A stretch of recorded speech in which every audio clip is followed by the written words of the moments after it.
Former Police Chief Captain Paul SUBA alleges there is conduct unbecoming by sworn members of the Guam Police Department.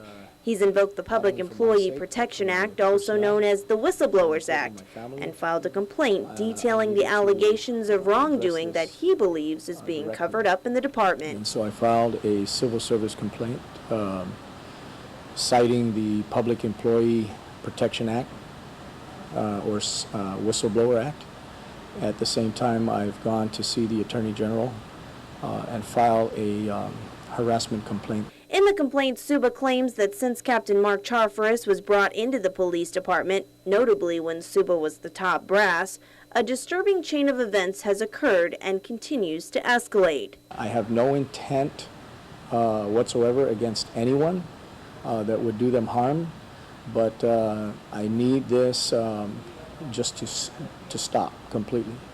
No more harassment, no more contriving of some bogus reports. Captain SUBA believes he became the target of retaliation after he filed an incident report alleging criminal and official misconduct committed by Captain Charfaris.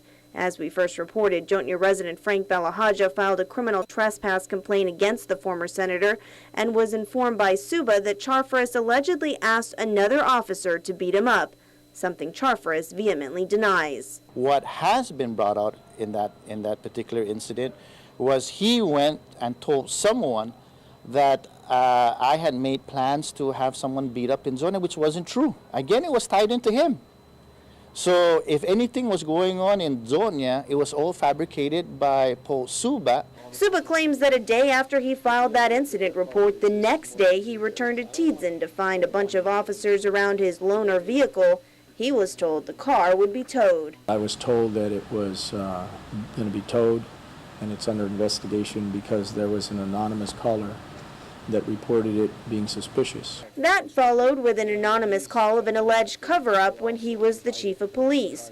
All of this prompted SUBA to file the complaint with the CSC, claiming that Police Chief Fred Bordallo is well aware of unbecoming conduct of several officers, but claims the top brass is shielding and protecting Charfaris from any and all disciplinary action.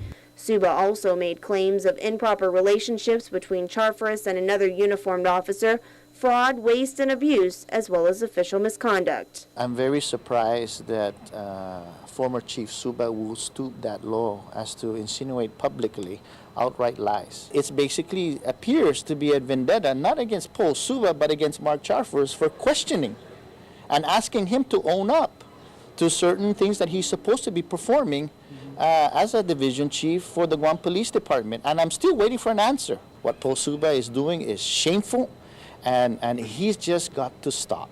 SUBA, meanwhile, contends he's doing the right thing and hopes somebody investigates and gets to the bottom of what he believes is happening and ruining the police department. My greatest concern is that these things disrupt our daily operations and could compromise how we perform our duties involving the safety of the community. Reporting for Guam's News Network, I'm Indy Egan.